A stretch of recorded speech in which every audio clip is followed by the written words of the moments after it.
Good morning, guys. Welcome back for another venture, and today we find ourselves in Oakland, California. We are in the Oakland Hills in an area known as Piedmont, and this is a very wealthy community, I gotta tell you. I'll show you some of these houses, but today we're gonna go visit the house, and we're gonna try to locate the final resting place for the Oakland Raiders owner and NFL legend Al Davis. Yes, Oakland Raiders. I refuse to call them Las Vegas.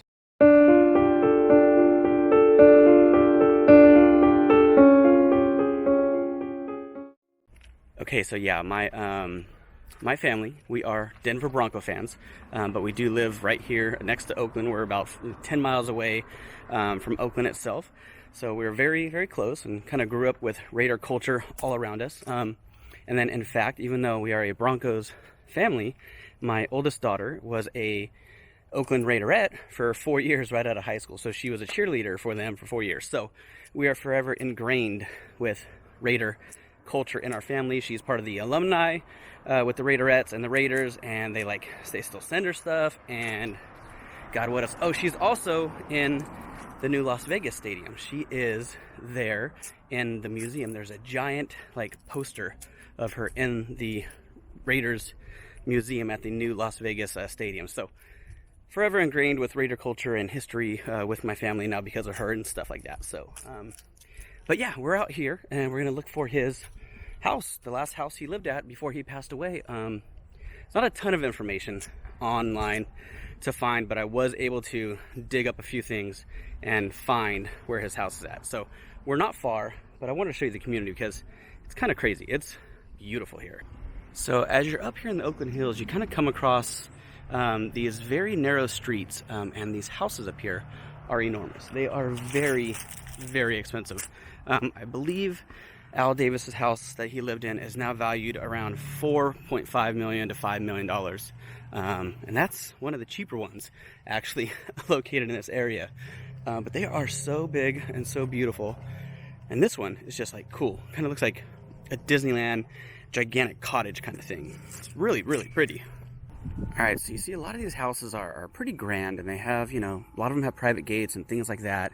And then as you kind of come around the corner and we get to his house, which is down here on the corner, it's beautiful. It really is beautiful, and it's ginormous. It really is big, but it's a more humble house, and not what you would expect from an NFL owner. You would expect a weird, gigantic mansion, right? And this is just kind of an old school 70s house. It looks like 60s house. It's pretty cool. He purchased his house in 1971 for $153,000. Really cheap. Now it is worth, like I said, 4.5 to 5 million. So the gain in value is a lot. And he lived here till he died. 4 bedrooms, 5.5 bath, 4,200 square feet. So and this is it, guys. We're here, 300 Mountain Avenue. Here's the garage. Just no gates, no fencing, just right on the street. You do have a beautiful view of the bay behind there. I'll see if I can get a better picture. But even this house right here across the street, very pretty. Just very, very pretty. And then you look at Mr. Al Davis's house right over here. You can get away around this car. And it's just a little more humble. There's not much to it. You got the glass kind of all around. It's got high curtains, high ceilings. It's very, very pretty. Got a glass door, it looks like, right there, which is pretty cool, but very old school, right? It's not new. It's not renovated or modern or anything. It's very original, it looks like. The grounds are not crazy, just some grass and some hedges.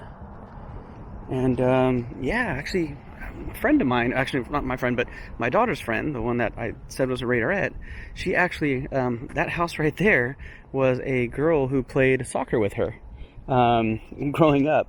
And so we used to come over here for parties, and that's how I know that this is Al Davis' house, because they would always say, yeah, we live right across the street from Al Davis. And they do. Pretty cool. But look at this house. Isn't that cool? It's just, it's not outrageously fancy. It's very simple. Windows everywhere, railing and balcony along the whole side. It's really cool. It really is. It looks like it is 2 stories. I can see glass down here. No doors or anything down there, but looks like it is 2 levels. Lots and lots of windows, guys. Lots and lots of windows. But yeah, this is the last known residence of Al Davis, owner of the Oakland Raiders. Yep, not Las Vegas. They will never be the Las Vegas Raiders to me. Pretty cool, right? Isn't that pretty? This is it. This is the house. And the view, you can kind of see right there, the view of the San Francisco Bay is there. I'm assuming from the house, you can see farther out that way towards San Francisco and Oakland. Yeah, here's their friend's house. Pretty cool. I just noticed there are security cameras on the house all over the place. So they're kind of hidden up there in bubbles on the corners and over here as well. So that's a little sign. They're old school cameras too. It's nothing new. It's not anything new like Ring. It's definitely very old stuff. So yeah, I just wanted to come and do a video here today. Show you his last known residence. Well, I mean, it really, he had other houses, of course, but he lived here since 1971, 2011. So that is a very, very long time that he lived in this house. As wealthy as he was too, you know. Very cool though. No fencing. I like that. I think that's really cool that there's no like crazy fencing or security. Just a humble man, you know. Humble man who loved football, loved his team, he loved his players. He really did. I gotta tell you, he loved his players. He took care of them all the time. He really did. So, and that's one thing as an NFL or a football fan, you want a great owner. And like it or not, he was a great owner. So, you know, and towards his later days of his life, he definitely spent a lot of money, and he spent a lot of wrong money, but you gotta love that he was spending money trying to improve his team and win, you know, one last time before he passed away. So you can kind of get a view there. There's downtown Oakland in the background, right through the house. I don't know, I'll try to zoom in on that shot, but got a pretty view right there. Very cool. All right, so there's a quick look at his house. Oh, this house is pretty cool. I gotta show you this one. This is his next door neighbor, and you see how much more grand this is, like the archway for the driveway and everything, and it's just a pretty house. Very pretty. God, it's really nice. Okay, sorry for that distraction. I get distracted a lot. So, yeah, we're going to head over to the Chapel of Chimes Cemetery now here in Oakland. So we are in Oakland still. And we're going to see if we can find a resting spot for Mr. Al Davis. All right, so I found it. It is actually not a cemetery. It is a mausoleum and columbarium. So it is at the Chapel of the Chimes mortuary, which is randomly enough located right outside Mountain View Cemetery, which is that giant one that I went to where I did the grave of Mac Dre, the grave of the Black Dahlia. So yeah, so it's actually right outside. I was following the directions on my GPS. I'm like, this all looks really familiar. It sounds familiar. And sure enough, it's a really big mortuary right outside, but I didn't know that they had a columbarium there or a mausoleum. So we're going to go inside. I'm probably not going to talk a whole lot in there just because it does say visitors welcome, but I don't know what to expect when I get in there. So I have my mask, so I'll put that on, and it might just be a quiet walkthrough inside, just because, like I said, it is a mortuary open during business hours. It's not like a cemetery where I can go out and wander around and nobody's around, so I don't know what to expect, but let's just go take a look. All right, now over there is Mountain View Cemetery. That is the primary entrance. And this is the Chapel of the Chimes mortuary in Oakland. And we're going to be going into here, the mausoleum, because I believe that's where the columbarium is in there. So, but see how big this is? Very, very big.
absolute maze. Small doorways, small stairways. I mean, it is cool, but I don't know where I'm at, and I have no idea where to go. There's no letters or numbers, so it's gonna be dumb luck once I run into where he's at.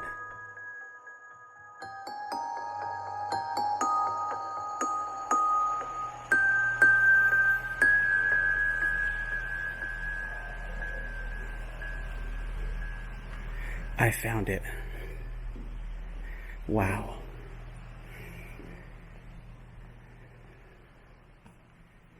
There it is, straight ahead, Al Davis. That was not easy. If you're coming here, you want to go all the way to the back and up the stairs. It's a trip. This place is a labyrinth of mazes and corridors and stairs, and wow, it's crazy. There it is, Al Davis. Resting right here. Beautiful windows. Beautiful windows. Isn't that cool? Wow. Beautiful picture right there, and you got his autograph as his name. You don't really need to be able to read it, but there it is, Al Davis.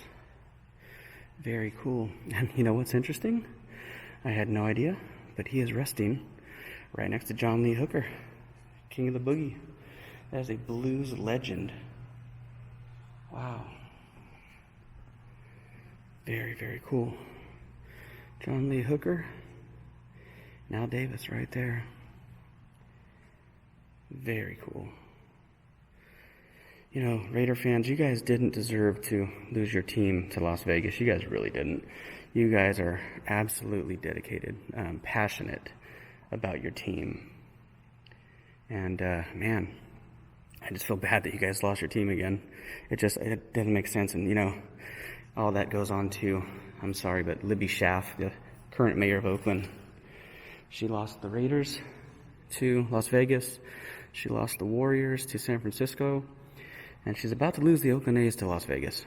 So, as a mayor, how can you lose 5 professional sports franchises with, you know, all three of them being iconic and each of their own sports to other cities? How do you do that? How do you not figure out a way to keep those teams there? Because all of that revenue that you get from the sports teams and taxes, and I don't get it. It will never make sense to me. But you guys did not lose. You guys did not deserve to lose your team. That is for sure. All right, guys. Al Davis. We're going to go ahead and we'll step outside. Okay, and I'm trying to find my way out of here. I'm telling you guys, it is a labyrinth of mazes and these small archways and just rooms everywhere. It is crazy. Like, it is so big in here and beautiful, and it is like, I feel like I'm in a Harry Potter, like, Hogwarts castle or something. It is wild. And look at these little stairways you have to go down. I think I'm finding my way to the front. Yeah, okay, I see the front straight ahead. But I mean, this is crazy, right? These little stairways. Oh, look at, didn't even see this coming up. A little chapel right here. Very small. Wow. I didn't even see that my first trip around here. God, I might have to just do a video inside here, just getting lost. Because it is crazy. You see this? The stuff you gotta go through to get out and get around? It is just wild. There's just rooms and mazes everywhere. So cool, though. All right, we made it back to the front now. That was quite the trek. Big and beautiful in here, though. Wow. Yeah, so there's the street. So once you come in the main over there, you want to walk up this main archway and just keep going straight up and left, and you'll find what you're looking for. All right, so there we go, Mr. Al Davis, resting right inside there. That was gorgeous. That was fun. I felt like I was God, it's kind of bad to say, but I felt like I said, it was in a Harry Potter castle of some sort. Or you remember that 90s TV show we watched, Legends of the Hidden Temple? I felt like I was exploring a maze there, trying to find my way around to find, you know, where Mr. Al Davis was. So that was pretty wild. There are like a lot of people out here walking the dogs. I'm just walking in the middle of the street because they keep going on the sides and the whole mask thing and everything. So, but thank you guys. Thank you for coming with me on this adventure to, you know, pay respect to Mr. Al Davis, you know, NFL legend. So, yeah, thank you guys again for this video. Oh, we almost had a dog get hit by a dog off leash and almost got hit by a car. Max almost got hit by a car. Poor Max. Oh, here comes Max right behind me. I don't know. I'm trying to get away from people. So, hey, how's it going? Weird. That was weird. What do you do, right? You got a dog running out in the middle of the street and almost got hit by a car, and then Max comes over to you. All right, now we'll go ahead and end this video. So, thank you for coming along. We will see you on the next adventure.